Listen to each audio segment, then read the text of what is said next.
Good morning to all of you. Accounting for partnership form, जिसमें हम कर रहे हैं retirement oblique death of partner. ये कॉन्सेप्ट चल रहा है और इसमें लास्ट एक कॉन्सेप्ट है रिटायरमेंट का। अभी डेथ का नहीं, डेथ में कुछ और भी कॉन्सेप्ट है। रिटायरमेंट में एक लास्ट कॉन्सेप्ट बचा हुआ है, एडजस्टमेंट ऑफ कैपिटल। सिंपल सा मीनिंग, यानी कि जो भी रिटायरिंग पार्टनर है उसका सारा कैपिटल अकाउंट्स रिटायरमेंट के टाइम में जब बनाएंगे तो उसका बैलेंस बचेगा कैपिटल का। अब चूंकि वो पार्टनर इस फॉर्म से निकल के जा रहा है तो जितना भी उसका हिसाब बना, क्या उसको दिया जाएगा? ऑफ कोर्स दिया जाएगा, राइट। तो सिंपल सा बात है कि जो भी इसमें कॉन्सेप्ट में क्या करना है हमको कि रिटायरिंग पार्टनर का जो भी हिसाब बनता है, तो हिसाब कैसे पता चलेगा कि रिटायरिंग पार्टनर का कितना हिसाब बना? उसका कैपिटल अकाउंट प्रिपेयर करेंगे क्या, राइट। मान लेते हैं, सपोज दैट एग्जांपल लेते हैं हम। एग्जांपल से समझिए तो ज्यादा आसान रहेगा समझना। मान लेते हैं ABC, या हमारे केस में आयुष, तुलसी और राकेश, ये तीन पार्टनर थे। ठीक है जी, स्क्रीन दिख रहा है आपको? एक बार कंफर्म कर लीजिएगा, ऐसा नहीं कि मैं बिना स्क्रीन के ही आपको कराते यस चल। सर, दिख रहा दिख रहा है, ठीक है। पार्टनर्स कैपिटल अकाउंट्स हमको बनाएंगे, आयुष, तुलसी एंड राकेश। ठीक है। तो जो भी इस पार्टनर्स कैपिटल अकाउंट में बहुत सारा मेरे पास ओपनिंग कैपिटल भी होगा, by balance BD, by balance BD opening balance रहेगा, जो भी इनका बैलेंस रहे। ठीक है। उसके बाद हमने एडजस्टमेंट किया किसका? मान लेते हैं गुडविल का। तो गुडविल का एडजस्टमेंट पे, वो डिटेल हम यहाँ नहीं लिख रहे, गुडविल के एडजस्टमेंट पे जो भी पैसा राकेश का हिस्सा मिला वो यहाँ पे लिखेंगे। रिवैल्यूएशंस का प्रॉफिट हुआ, वो हिस्सा मिला। Retiring partner, Rakesh is a retiring partner, ऐसा समझने के लिए लिखते हैं हम लोग। ठीक है। उसके बाद रिजर्व एंड सरप्लस का पैसा, ये सारे पीएल अप्रोप्रिएशन अकाउंट्स के थ्रू भी ला सकते हैं, या आप वहां से लाएंगे जो पार्टिकुलर पीएल अकाउंट्स को करोगे, रिजर्व एंड सरप्लस को अकाउंटिंग ट्रांसफर करोगे तो अकाउंटिंग ट्रांसफर, या कैपिटल के थ्रू करोगे तो आयुष या तुलसी के कैपिटल अकाउंट से आएगा। ठीक है। ये सारा हिसाब बना, इतना सारा। अब ये हिसाब बनने के बाद मान लेते हैं ये 1 लाख रुपया होता है। अब इस 1 लाख को क्या करना होगा? सिंपल सा बात है कि आपको पे करना होगा। बैंक, राकेश को पे करिए 1 लाख, बात खत्म होगी। क्या करोगे कि नहीं करोगे? करोगे। इसके साथ साथ और जो रिमेनिंग पार्टनर रह गए, यानी कि जो कंटिन्यूइंग पार्टनर रह गए, उनका भी कुछ हिसाब होगा। भाई क्वेश्चन कह सकता है कि ये लोग भी, जो इनका क्लोजिंग बैलेंस आता है, इनको आगे चल के इतना कैपिटल रखना है। तो जो एडमिशन के टाइम में हमने किया था कि टोटल कंबाइंड कैपिटल दिया होगा उसके बेस पे, या कोई नया कैपिटल दिया रहेगा उसके बेस पे। तो दो स्ट्रीम में काम होगा। एक तो जो रिटायरिंग पार्टनर है वो पैसा लेके जाएगा, दूसरा जो कंटिन्यूइंग पार्टनर है उनके भी कैपिटल को एडजस्ट किया जाएगा। एक फुल फ्लैश इलिस्ट्रेशन देखेंगे हम लोग क्वेश्चंस का, समझ में आएगा और डिटेल में। एक काम तो ये हो सकता है। तो अगर हम ध्यान से देखें तो रिटायरिंग पार्टनर के केस में हमने क्या काम किया? रिटायरिंग पार्टनर जो है उसको हमने क्या किया, उसका जो बैलेंस बनता है, जो पेमेंट बनता है, वो हम क्या कर दे? पेमेंट दे दे उसको तुरंत। जैसे ही रिटायर किया उसका हिस्सा बना 1 लाख रुपया दे दिया जाए। कभी कभी लेकिन आपको क्वेश्चंस में ये दिया रहेगा कि देखिए भाई फॉर्म में पैसे ही नहीं है, उस केस में क्या करेंगे? तो उस केस में अगर तुरंत पेमेंट नहीं हो पाए तो रिटायरिंग पार्टनर का कैपिटल अकाउंट क्लोज होगा। कैपिटल अकाउंट तो क्लोज होगा हर हाल में। क्यों? क्योंकि अब ये पार्टनर ही नहीं है तो इसको partner account, capital account maintain करना भी जरूरी नहीं है। बट अगर तुरंत इमीडिएट पे नहीं होता है तो इसको हम लोग उसके पार्टिकुलर नेम से, जैसे राकेश कैपिटल है तो राकेश लोन अकाउंट में ट्रांसफर कर देते हैं। और जो भी टर्म डिसाइड होता है कि चलिए भाई अगले 6 महीने में, अगले 12 महीने में धीरे धीरे पे कर देंगे। ऐसा इसलिए क्योंकि अचानक से फॉर्म से कैपिटल अगर विड्रॉल हुआ तो फॉर्म का लिक्विडिटी, पैसे ही खत्म हो जाएंगे तो बिजनेस हैम्पर हो जाएगा। तो ये जो रिटायरिंग पार्टनर है और जो कंटिन्यूइंग पार्टनर है, वो दोनों आपस में ये सब लोग ये डिसाइड करते हैं कि देख भाई राकेश तू जा रहा है, जाने के लिए जाओ कोई बात नहीं, लेकिन धीरे धीरे हम लोग तेरे को 20-20 हजार का महीना अलोंग विद इंटरेस्ट, अब चूंकि लोन हो गया तो इंटरेस्ट भी चार्ज करेगा राकेश, अलोंग विद इंटरेस्ट हम आपको पे आउट कर देंगे।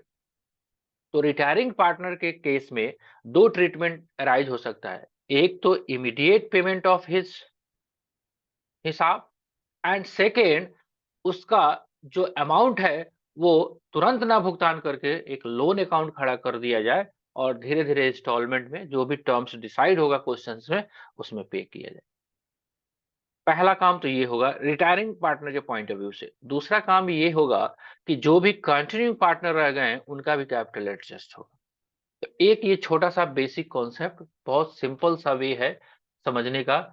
शायद इलस्ट्रेशन आप देखेंगे ढूंढ के मैंने रखा हुआ है तो इससे कुछ और आइडिया लगेगा।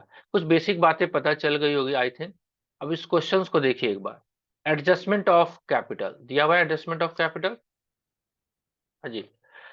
The balance sheet of XYZ who were sharing profit in proportion of capital as follow. देखिए इस क्वेश्चन में प्रॉफिट शेयरिंग रेशियो दिया नहीं है, लेकिन प्रॉफिट शेयरिंग रेशियो क्या है? Capital ratio. तो 25, 20 और 15 क्या प्रॉफिट शेयरिंग रेशियो निकाला जा सकता है? 25, 20 और 15। इसको और भी छोटा किया जा सकता है, 5, 4 एंड 3। ये 5, 4 एंड 3 ये ओल्ड पीएसआर है या एग्जिस्टिंग पीएसआर है, ऐसा आप कह सकते हैं। ठीक है, कोई दिक्कत? कोई दिक्कत नहीं। बाकी सारे इसमें कहानियां हैं। बाकी सारे टॉपिक पे हम नहीं जाएंगे, बिकॉज अगर जाएंगे तो फिर कैपिटल का एडजस्टमेंट करने का पर्पस अपना डिफीट हो जाएगा, क्योंकि इसमें सारे वो काम किए होंगे। राइट। तो इसमें आप देखिए एक ओवरव्यू। एक ये बैलेंस शीट्स है रिटायरमेंट से पहले का, और there are multiple adjustment is to be required. For example इसमें कह रहा है कि वाई रिटायर हुआ। वाई रिटायरिंग पार्टनर कौन है? ये भाई साहब। Why retire and following adjustment of assets liability have been made before ascertainment of the amount payable by firm to Y। ये सारे काम हमको करने हैं। तो क्या करना है भाई? स्टॉक को डेप्रिशिएट करना है, प्रोविजन फॉर डाउटफुल डेट्स को इंक्रीज करना है, लैंड एंड बिल्डिंग को एप्रिशिएट करना है, प्रोविजंस को 750 बनाना है आउटस्टैंडिंग फॉर लीगल चार्जेस। तो गुडविल का फॉर्म का वैल्यूएशन 16,200 हुआ, है ना। X and Z decided to share profit और the firm in equal proportion, right. तो आगे चल के न्यू पीएसआर एक्स और जेड का दे दिया इक्वल, है ना, तो गेन सेक्रीफाइस भी निकल जाएगा। ओके। द इंटायर, अब यहां पे देखिए, the entire capital of new form is fix ₹48,000। अब नए फॉर्म का नया कैपिटल टोटल फिक्स कर दिया गया, कितना? 48,000। Between x and Z in equal proportion, यानी कि 24,000 रहेगा एक्स का और 24,000 रहेगा जेड का। ठीक है। For the purpose actual cash to be brought in और पेड ऑफ, ये भी दे दिया गया कि जो शॉर्ट करेगा, क्या करंट अकाउंट खोलना है? बिल्कुल नहीं।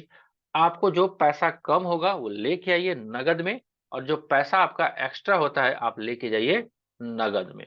ओके। तो चलिए इसके लिए हमको क्या करना पड़ेगा, बाकी ये सब चीज छोड़ते हैं, अभी कैपिटल अकाउंट पे फोकस करते हैं ताकि हमारे को कॉन्सेप्ट ये समझ में आ पाए। देखिए कैपिटल अकाउंट आपका बना हुआ है, ध्यान से देखिए। ये टू बाय बैलेंस बीडी है। ये कौन सा ओपनिंग? 25,000, 20,000, 15,000। रिवैल्यूएशन अकाउंट्स बना, उस वहां से प्रॉफिट उठ के आया 1500, 1200, 900। इस पे हम बहुत डिटेल में नहीं जा रहे, ये आपको आता है। उसके बाद गुडविल का एडजस्टमेंट हुआ, जिसको देना था, जिसको लेना था वो दे दिया आपने। अब क्या करना है, सबसे पहले काम हमको करना है कि हमको लेजर का बैलेंसिंग करना है, ठीक है? तो चलिए जी एक्स का बैलेंसिंग करिए, ये बैलेंसिंग सीडी आ गया, ये बैलेंसिंग फिगर है। ये अभी एडजस्टमेंट नहीं हुआ है, एक बार हमको पहले बैलेंस कर लेना है बिफोर एडजस्टमेंट ऑफ कैपिटल, ठीक है?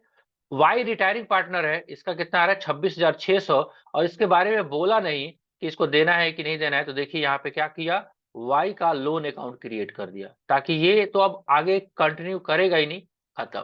क्वेश्चन नहीं बोला है तो लोन अकाउंट ट्रांसफर कर दिया। इसका लेजर का कोई बैलेंस यहाँ पे नहीं आ रहा है, देखिए ध्यान से, कोई लेजर का बैलेंस नहीं आ रहा है। जेड का देखिए 15,900, इधर डेबिट हुआ है 40,150, तो 11,850, तो ये इनका आ गया। इसको आप फिर से एक बार इसी लेजर में कैरी फॉरवर्ड करिए, बैलेंस बीडी करिए। क्लियर? अब क्वेश्चन चूंकि कहता है कि हमारा टोटल पूंजी कितना रहेगा 48,000, और वो भी बताया आपको कितना कितना रहेगा, तो 24,000 रहेगा एक्स का और 24,000 रहेगा जेड का।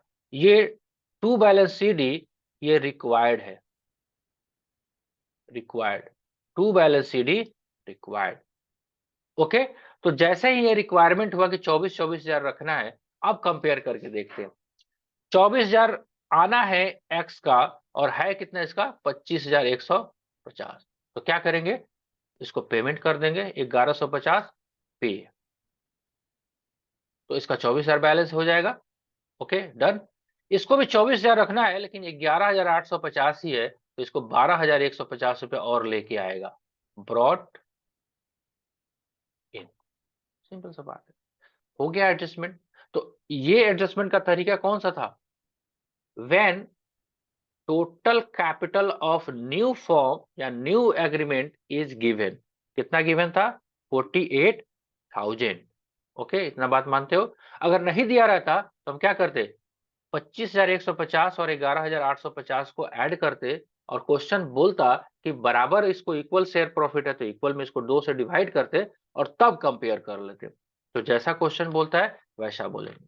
हाँ जी, वाई के कैपिटल के लिए कुछ नहीं बोला, तो वाई के कैपिटल का हमने क्या किया, लोन अकाउंट कर दिया। अब देखिए ये कैपिटल अकाउंट से हट के ये भाई साहब कहाँ पे आ गए, ये लोन खड़ा हो गया। अब लोन का इसमें कोई एग्रीमेंट दिया नहीं है कि कैसे कैसे इसका पेमेंट होगा, तो जाके आगे जब वो डिसाइड करेंगे वैसे आपको पे करना। हो गया जी कैपिटल का एडजस्टमेंट। ओके, समझ में आया कुछ भी? Yes sir. ठीक है, चलिए, अगर समझ में आ गया तो कोई दिक्कत नहीं है, आगे आप कंटिन्यू करिए, क्वेश्चंस को बनाइए, जो डाउट होता है वो करिए। अब मेरे हिसाब से पहले एक बार रिटायरमेंट का पूरा क्वेश्चंस कर लीजिए, तो डेथ में छोटे छोटे 2-3 कॉन्सेप्ट है उसको हम लोग डिस्कस कर लेंगे। ठीक है जी,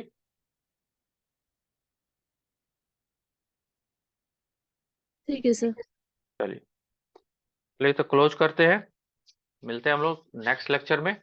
होप सो आप जितना फटाफट आपको दिया गया है काम उतना कर लीजिए, और एक और काम करिएगा, आपको टीचमेंट ऐप में इनरोलमेंट अभी है, उधर मैंने एक टेस्ट भी डाला है, आपको मैसेज आ गया होगा, काइंडली उस 20 मल्टीपल चॉइस क्वेश्चंस हैं, जो कि एडमिशन ऑफ पार्टनर्स का है, वो टेस्ट मैंने 20 क्वेश्चंस डाले हैं, और आप उसको थोड़ा सा कर लीजिएगा, मल्टीपल चॉइस क्वेश्चन है, आधा 1 घंटा लगा के, ताकि थोड़ा सा पीछे का रिविजन्स भी हो जाएगा आपका, राइट?